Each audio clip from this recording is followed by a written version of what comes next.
Bueno, se me ha solicitado responder algunas preguntas en el marco de la Escuela Constituyente que promueve el Centro Estudiante de Derecho de la Facultad de Derecho de la Universidad de Chile, y voy a intentar responder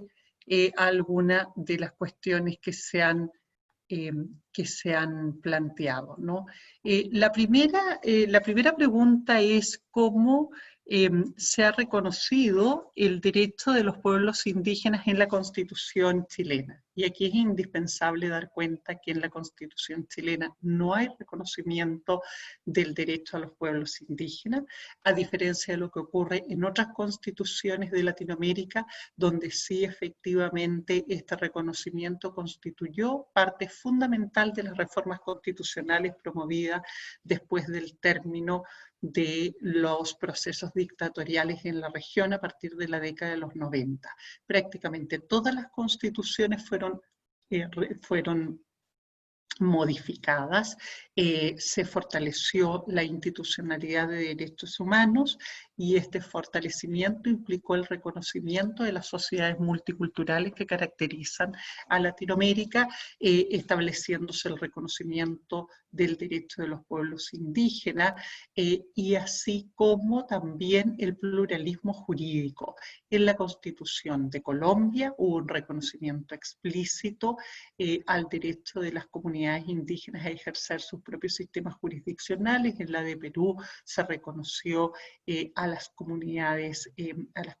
campesinas, en la Constitución de Bolivia y en la Constitución de Argentina, de Brasil, prácticamente en todas hubo un reconocimiento explícito a los derechos territoriales de los pueblos indígenas. En Argentina y en Brasil se reconoce la preexistencia de los pueblos indígenas en la conformación del Estado. En Chile, el debate constitucional ha estado lleno de escollos. El primero de ellos es la imposibilidad de reformar la Constitución por los altos quórum que requiere, en definitiva, la Constitución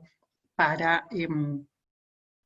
su reforma, que es parte de los enclaves autoritarios del proceso dictatorial. En consecuencia, después de una larga discusión sobre la reforma constitucional de modo de reconocer a pueblos indígenas, lo único que se ha reconocido en Chile por unanimidad es que la nación chilena es una e indivisible, pero las iniciativas destinadas a reconocer esta sociedad como multicultural y por lo menos el derecho de los pueblos a su diferencia cultural finalmente no ha contado con los quórum necesarios. No obstante ello, la reforma a la Constitución que implica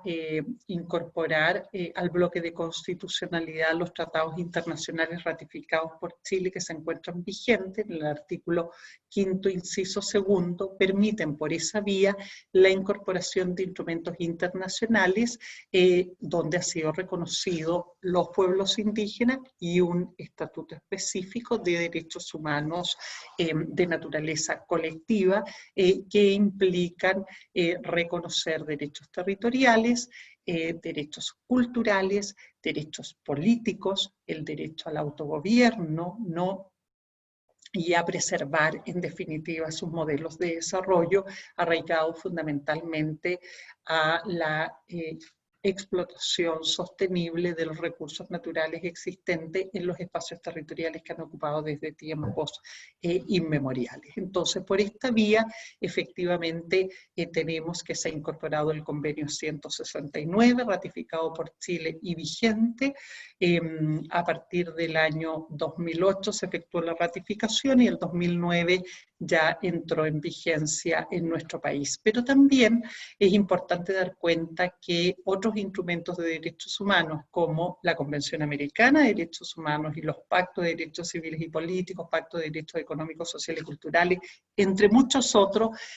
también son instrumentos que sirven de base para el reconocimiento de pueblos indígenas, porque si bien en sus normas no se habla específicamente de los pueblos indígenas, los órganos encargados de aplicar estos instrumentos internacionales han hecho una interpretación evolutiva de la normativa de modo que permitan el reconocimiento de derechos especiales para pueblos indígenas. Entonces, así vemos cómo hoy día la Convención Americana es interpretada de modo de reconocer una particular régimen de propiedad para los pueblos indígenas basado en su derecho consuetudinario que permite tutelar por medio de la garantía del artículo 21 de la Convención Americana de Derechos Humanos los derechos de propiedad de los pueblos indígenas sobre sus tierras, territorios y recursos naturales. Pero al mismo tiempo también ha reconocido sus derechos políticos a la luz del artículo 23 de la Convención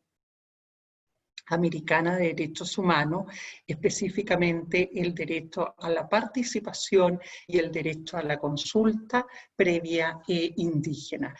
Hoy día hay un desarrollo normativo muy relevante a propósito del artículo 26 de la Convención Americana de Derechos Humanos, en donde la Comisión Interamericana la Corte Interamericana de Derechos Humanos reconoce el derecho al medio ambiente sano, el derecho al agua, el derecho a la alimentación adecuada y el derecho al desarrollo integral de los pueblos indígenas por la vía de salvaguardar estos derechos que entiende que están interrelacionados, particularmente cuando el desarrollo se define en función de las particulares condiciones culturales que tienen los pueblos y que han definido una perspectiva específica de desarrollo, ¿no? Entonces, de esta forma, en definitiva, vemos cómo el sistema interamericano de derechos humanos ha ido permitiendo un reconocimiento evolutivo de los derechos de los pueblos indígenas. Entonces, la pregunta es, bueno, ¿de qué forma los pueblos, de qué forma el proceso constituyente que debiera tener lugar en nuestro país dentro del curso de este año va a incorporar en definitiva este debate y debiera mejorar el marco normativo de pueblos indígenas en Chile? Yo diría que lo primero es que el debate sobre derechos de los pueblos indígenas supone no solamente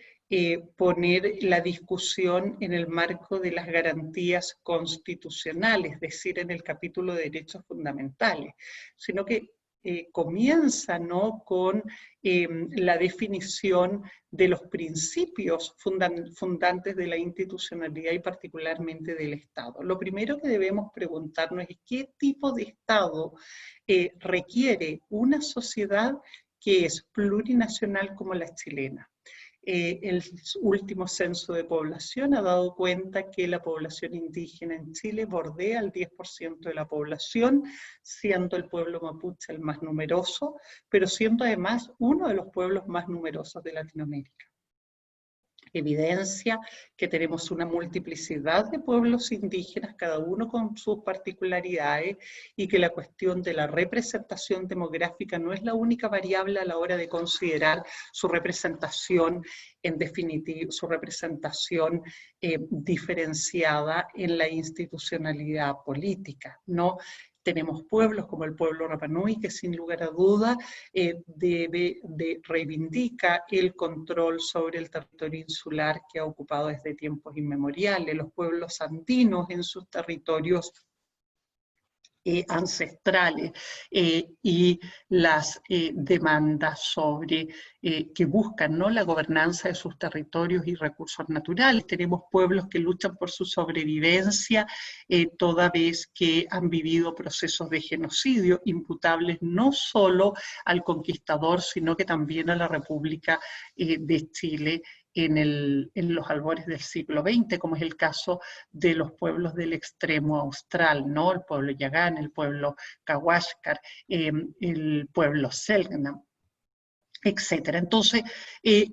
pensar en nuestro país como una sociedad plurinacional implica que el Estado entonces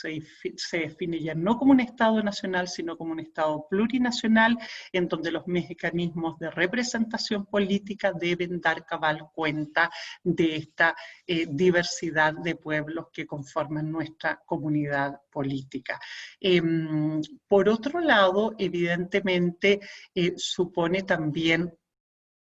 definir, va a tener incidencia a la hora de establecer las instituciones tanto de representación, particularmente del Parlamento, y por lo tanto debemos debatir la representación supranumeraria de pueblos indígenas en el Parlamento, los mecanismos, en definitiva, de diálogo intercultural, sobre todo cuando se afectan intereses de estos pueblos, pero también debiéramos revisar el modelo de administración de justicia. Finalmente, si ahí se está debatiendo sobre la adjudicación de los derechos, finalmente los pueblos indígenas van a colocar sobre el debate al menos dos cuestiones fundamentales. Uno, cómo se reconoce su derecho consuetudinario en los conflictos que involucran a los pueblos indígenas, tanto de orden civil como de orden penal, qué competencias tienen sus propias autoridades a efectos de administrar justicia, o de qué manera las autoridades nacionales reconocen o recogen el derecho propio, los mecanismos propios de resolución de controversias, pero también coloca en debate la cuestión de la justicia constitucional y cómo la justicia constitucional va a responder a los patrones epistemológicos que son propios de los pueblos indígenas y no solamente a los patrones epistemológicos que son propios de la sociedad occidental a la hora de definir el alcance y contenido de los derechos fundamentales, ¿no? Particularmente en materia de propiedad, en materia de medio ambiente,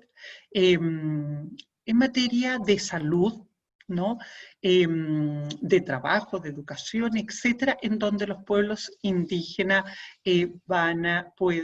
demandan, ¿no?, la representación de su conocimiento propio para darle contenido sustantivo a estos derechos fundamentales que estructuran finalmente el decálogo, ¿no?, de derechos esenciales de la persona y de los pueblos, y finalmente constituyen, ¿no?, el eje de nuestra democracia, particularmente de una democracia que debiera, en definitiva, adscribir al modelo del Estado social de derecho, entendiendo que eso hace evidentemente democrático a un Estado, y ese es finalmente el Estado al que al menos quienes creemos en el derecho y hacemos del derecho nuestra profesión aspiramos. Pensar entonces los derechos fundamentales desde una perspectiva epistemológica intercultural supone entonces redefinir el Tribunal Constitucional o redefinir el órgano que en definitiva tiene a su cargo la interpretación constitucional del sistema normativo, ¿no? Y busca ajustar el sistema normativo y la implementación de este a los derechos garantizados en la Constitución. Ahí los pueblos indígenas también tienen algo que decir, y si pensamos entonces en, por ejemplo, la Constitución boliviana, uno de los elementos que confieren el carácter plurinacional al Estado boliviano es precisamente la redefinición de estas instituciones, dentro de ellos el Tribunal Constitucional. Hoy día nosotros enfrentamos en Chile una situación particularmente compleja en la relación Estado-pueblos indígenas, que está determinada por la criminalización de la protesta social de los pueblos indígenas. Llevamos décadas de gobiernos democráticos que han utilizado el derecho penal para limitar la acción de los líderes indígenas en sus justas reivindicaciones, aplicación exacerbada del derecho penal por medio de la ley antiterrorista. La mayoría de los casos han terminado absueltos, por lo tanto ha habido un uso particularmente abusivo de la prisión preventiva respecto a las autoridades indígenas, todo lo cual ha configurado un contexto de criminalización, dando cuenta de que estamos en presencia de un derecho penal del enemigo en donde se visibiliza a los pueblos indígenas, particularmente el mapuche, como una amenaza a la institucionalidad. Y de ahí entonces esta respuesta de la institucionalidad con las herramientas que le permite el monopolio de la fuerza, es la instalación de las fuerzas de orden y seguridad en los territorios y el uso del derecho penal como elemento de disuasión. Chile ha sido condenado por el Sistema Interamericano de Derechos Humanos por utilizar, por uso excesivo de la fuerza y por utilizar esta norma de excepción, que es particularmente la ley antiterrorista, contra las autoridades indígenas, específicamente contra 8 miembros del pueblo mapuche, dentro de ellos los Lonco, Aniceto Norín y Pascual Pichún. Entonces, evidentemente, una de las cuestiones que es necesario analizar es el derecho al debido proceso. Es necesario revisar las atribuciones de las fuerzas de orden y seguridad y la forma como ejercen estas atribuciones respecto a la población civil y en particular respecto a los pueblos indígenas, caso en el cual el Estado tiene una doble obligación de protección por la condición de vulnerabilidad en que se encuentran los pueblos indígenas. Entonces, un debate constituyente supone también hacer una revisión de esta normativa, de igual modo de las prerrogativas que tiene el Estado para el monopolio de la fuerza, en particular cuando se trata de actuar contra los pueblos indígenas. Evidentemente, una de las formas de soslayar esta problemática implica refundar una relación entre el Estado y los pueblos indígenas democrática, horizontal, que robustezca especialmente los mecanismos de participación y de incidencia efectiva en las tomas de decisiones que involucran sus derechos e intereses. Una cuestión que es indispensable despejar es el derecho de los pueblos indígenas sobre su territorio y el control que tengan sobre sus territorios. En Chile hay un tremendo rezago en responder a la demanda territorial indígena y mucho más aún hay una brecha en el reconocimiento de derechos políticos para gobernar estos espacios territoriales y es el momento de debatir sobre ellos e incorporarlos al texto constitucional.